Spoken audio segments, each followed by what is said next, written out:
Do you ever feel like you've messed up as a homeschool mom? Because I know I've messed up. Today, I'm actually going to share with you guys 5 of the biggest mistakes that I have made in my homeschooling, starting out as a new homeschool parent, and what I wish I would have done instead. So let's get started. If we're being honest, probably one of the first things that I did that was a huge mistake was being insistent on having the perfect learning environment. And by that, not only do I mean having a schoolroom and a dedicated schoolroom, but having that schoolroom look phenomenal. Making sure I had educational posters posted, that I had a reading nook. As you can see in the background, my homeschool space is not only not a homeschool room, but it's not even clean. But beyond trying to have the perfect homeschool room, another issue that I really fell into was trying to make sure the kids all stayed together for us to homeschool. And yes, while homeschooling, part of the benefit is getting to come together as a family and enjoy those relationships and those times together, it's also not always practical or wise to keep everybody together at the same time. I really wish I would have let go of that stigma, even once I got past the idea of a schoolroom, of trying to have all the kids at the table or all the kids in the living room together, and instead learned that there's a time and a place for that. So looking back, what would I do different? Well, 3 things. 1, I would have actually looked at my space and really seen what would work well for my family instead of getting so caught on trying to replicate someone else's system in my home. Be that a schoolroom, be that just organizational techniques. It's great to gain inspiration, but don't feel stuck in trying to replicate someone else's system. It may or may not work for you and your family. The second thing that I would have done differently is I would have assessed my specific children and what actually is beneficial to them when it comes to a learning environment. Because here's the truth. I have ADHD, several of my kids have ADHD, and all of the beautiful posters and having everything visually organized and out in the open was actually incredibly distracting to our learning, and we actually work better in a more minimalist environment.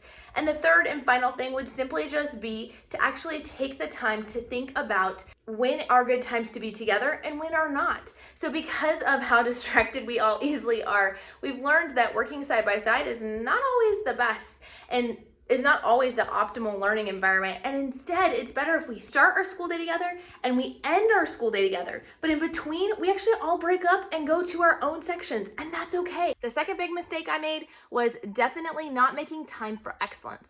I fell into the trap of believing that excellence equated perfection, and I knew my kids were not capable of perfection. None of us are as human beings, but especially my kids with special needs. I made a lot of exceptions for them. I wanted them to win. I wanted them to feel good about school and not feel discouraged, which I do think is good, and I don't regret doing that, but I wish I would have gone about doing things just a little bit different. So to give you an example, many of my kids would reverse their letters, and they would write their numbers or their letters backwards.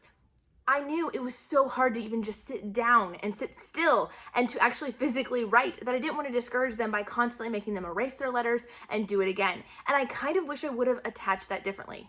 What do I mean by that? Well, simply, I mean that I wish I would have sat down and looked at them and said, okay, you know what? Let's try again. See, it's backwards. We need to flip it the other way. And if they still couldn't do it, erasing it and then doing the dotted lines and letting them trace it.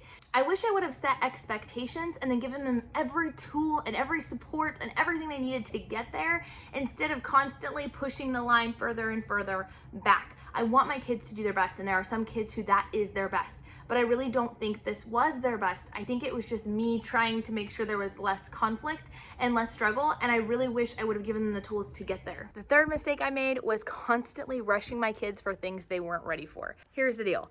Immediately out of the gate, I was expecting them to do reading and spelling and grammar and writing and all of the things, and they weren't ready for it. And that was another reason why we were constantly going back on working on excellence, because I really had overloaded them with things that they weren't ready for academically or physically, and things that were too intense for their age. Now I approach those younger years very differently, and I actually spend a lot of time focusing on reading with my kids. I focus on getting those basics and understanding that before I even begin to start spelling or grammar. So we usually spend those very, very early years just doing reading instruction, as well as math, social studies, that kind of thing.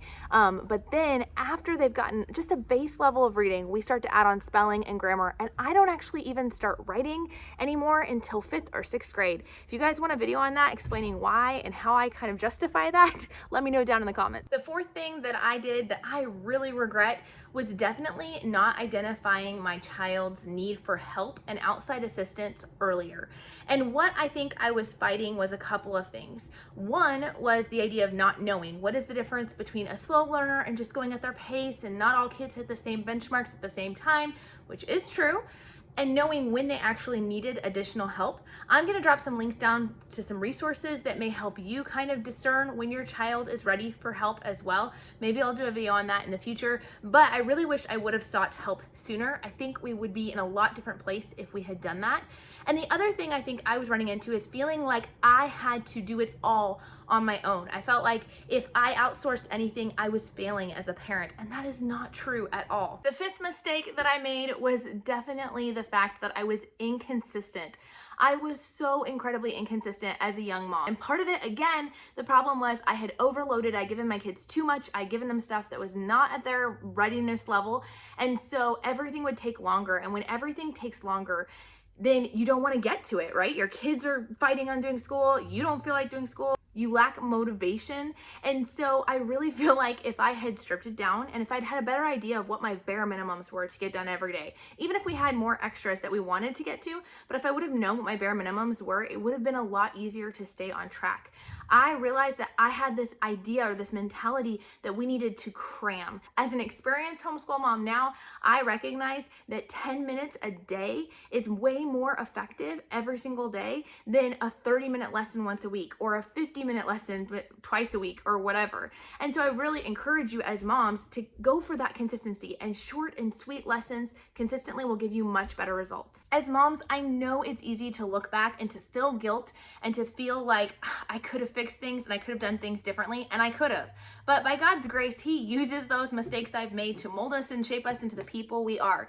That doesn't mean, however, that we can't look back and learn from the things that we wish we would have done differently. But we don't need to live in that guilt. If you want to see other things that maybe are mistakes that common homeschoolers make, check out this video as well. Maybe it can save you some time and some heartache. Talk to you guys later. Bye.